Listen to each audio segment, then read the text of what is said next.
ஆன்லைனில் இன்றைக்கி ஒரு ஃப்ரான்ச்சைசி பார்க்குறீங்க அப்படின்னு வச்சுக்கோங்களேன்.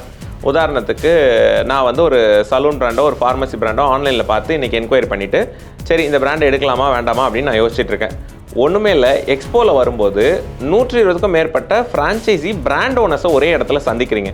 அப்போ உங்களுக்கான அனைத்து கேள்விக்கான பதிலையும் நீங்கள் இங்கே ஒரு சேல்ஸ் ரெப்ரசன்டேட்டிவோ யார்கிட்டையோ நீங்கள் பேச போகிறதில்ல, ஒரு டெலிகாலரோ யார்கிட்டையோ நீங்கள் பேச போகிறதில்ல, டைரக்ட் பிராண்ட் ஓனர்ஸ் கிட்ட நீங்கள் அங்கே பேச போகிறீங்க.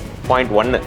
ரெண்டாவது, பலதரப்பட்ட பிராண்ட்ஸு பல செக்மெண்ட்ஸில் இருக்கும்போது இப்படிலாம் ஒரு பிஸ்னஸ் ஆப்பர்ச்சுனிட்டி இருக்கான்றது உங்களுக்கு தெரியாது. நீங்கள் காமனாக என்ன பண்ணுவீங்க, நம்ம தெருக்களில் அன்றாடம் நம்ம நடந்து போகும்போது பார்க்குற ஒரு ஃபார்மசியோ சலூனோ ஃபாஸ்ட் ஃபுட்டோ சூப்பர் மார்க்கெட்டோ இந்த மாதிரி தான் உங்களுக்கு கான்செப்ட் ஃப்ரான்ச்சைசி இருக்குன்னு தெரியும். உங்களுக்கு தெரியாத ஒரு சில செக்மெண்ட்ஸில் ஃப்ரான்ச்சைஸ் இருக்குது. அந்த மாதிரி பிராண்ட்ஸ் எல்லாம் உள்ளே நமக்கு ஸ்டால் போட்டிருப்பாங்க. இப்படி ஒரு எஜுகேஷன் செக்மெண்ட்டில் ஒரு ஃப்ரான்ச்சைசி இவ்வளோ ஒரு லாபம் இருக்கா, அப்போ இந்த மாதிரி விஷயங்கள் எல்லாம் நீங்கள் அங்கே டேரெக்டாக வந்து நீங்கள் அங்கே சந்திக்கலாம். பிராண்ட் ஓனர்ஸை சந்தித்து உங்களுக்கு அதில் எந்த தொழில் உங்களுக்கு சூட் ஆகுமோ, எந்த தொழிலை தேர்ந்தெடுத்தால் உங்களுக்கு லாபம் கிட்டோன்னு நினைக்கிறீங்களோ அந்த மாதிரி தொழிலை நீங்கள் அங்கே பார்த்து எடுத்துக்கலாம்.